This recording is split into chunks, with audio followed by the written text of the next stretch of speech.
Welcome back to the Blame Game for the semifinals of the Spring Split 2017. I'm very sorry that I missed last week. I had a microphone issue at the last minute and I couldn't record it. I wish I did record that one because at least there was a good series last week. This time around it was two dominant 3-0s by the clearly superior teams. Though it can be very hard to find a topic to talk about in series like this, I think I found one good one. We'll kick things off with one of the few players who actually picked up serious criticism in the FlyQuest vs TSM series. Altec was first picked Ashe 3 games in a row and had okay performances, but fans felt like his arrows were totally off all series long. Altec's overall performance mirrored his Ashe ultimates over the course of the games, meaning that things started off relatively well before going worse as the games went on.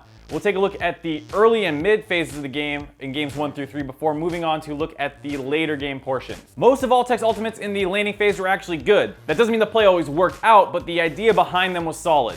In game 1, he and Lemonation were losing bot lane pretty hard to Turtle and Biofrost before TSM started grouping up and trying to brute force plays down around there. FlyQuest is able to repel a lot of these kind of telegraphed attacks off the back of Altec's Ashe arrows comboing directly into Moon's Gragas ultimates. Even in the mid game, they were doing a decent job securing this combo whenever TSM tried to push up a little bit too far. Game 2 had a little bit of a curious ultimate usage early on, but one that I kind of like when we look at it. At 8:30 into the game, FlyQuest bot lane has a level advantage and ult Turtle under the turret for just some harass. Think of this a little bit like Syndra ulting an Orianna for pressure. It's unlikely to kill him, but secures you priority. Moon is pathing down there to help FlyQuest grab the turret after this harass. You could argue that using the ult to dive or zone would have been better, which I mostly agree with, but if you're trying to 3-man the turret down kind of in a siege situation with Ivern, I think this is still an acceptable play. Unfortunately, Sven is able to get there first and turn the kills, and having your ult here would have been pretty useful. In game 3, during straight 2v2s, Altec and Lemonation are able to burn Turtle's flash with the arrow on the first attempt before securing a kill on the flashless Turtle. After some shenanigans, FlyQuest have swapped their bot lane to the top side and once again secure a kill with Altec's arrow before overdiving way too hard and giving a bunch of those kills back. As the game goes later, he starts missing more of his ultimates or connecting them onto the wrong target, but that doesn't mean I always hated the idea of what he was going for. At 26 minutes in, he's running after Bjergsen, who is juking back and forth as FlyQuest TP on top of him. Now this shot that he takes is basically a 50-50. If you shoot it in the path that Bjergsen is taking, he can juke back. If you shoot where he is now, he can keep running straight. Altec looks like he was going to assume that Bjerg would attempt to juke it, but instead he just kept running. That said, this still isn't great for two reasons. First, shooting along Bjergsen's escape path forces him closer to FlyQuest, assuming that he's actually going to be able to juke it. Second, you can also hold the arrow until the Rumble ult lands, with the slow likely guaranteeing the arrow on the flashless Bjergsen. Who knows what comms are like though, so it feels a little unfair to hold that aspect against Altec.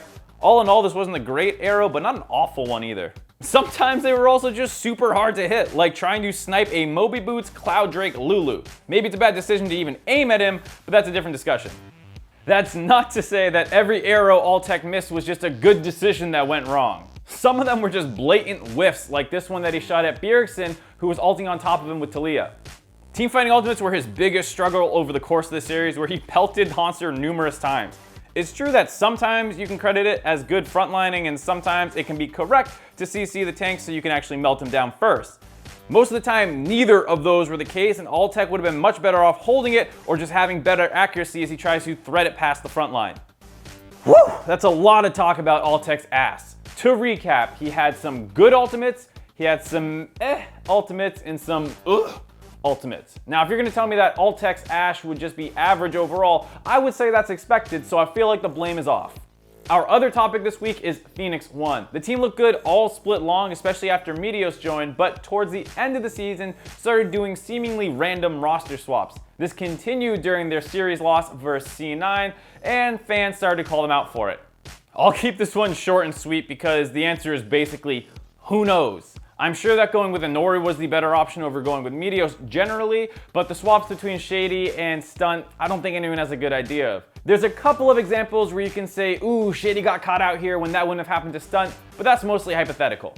Maybe Arrow preferred laning with one of them. Maybe the team preferred the comms of the other one. Maybe they had much better scrim results with Shady. It's all up in the air, none of us know for sure, so I'm just gonna have to say that regardless of whichever one you put in there, it is probably not enough to make up the gap in skill between C9 and Phoenix 1. The High Five Comment of the Week award is brought to you by my patrons, Franchise DC, Jeff Prune, and Pinot, and this one's a bit of a two-parter. The first half is gonna go to This Comment Isn't True for a pretty funny overall commentary on the state of the game right now. The second half is gonna go to Old Guy Wiggy, who had someone back out on a bet against him, and this is a PSA to keep your eye out for this guy. Now, I am willing to offer my services in the future as a third-party arbiter until a winner is decided to stop out all this cowardly backing out by community members. That's it for this episode of The Blame Game. I will be in Vancouver this weekend, so if you're at the event and you see me, feel free to stop me and say hi. Now, I know it can be a little scary because a lot of the time I look really angry or serious, but I kind of just have resting murder face, so there's no reason to be alarmed. I mean, to be fair, I'm not particularly friendly either, but I'm not going to tell you to go away. Anyways, I'll see you guys next time. I have another video coming out this week, or at least plan to, so please subscribe to the channel to get updates for when that comes out. Or if you don't want to watch it, you can still just subscribe so I can see that number go up and I can feel better about myself.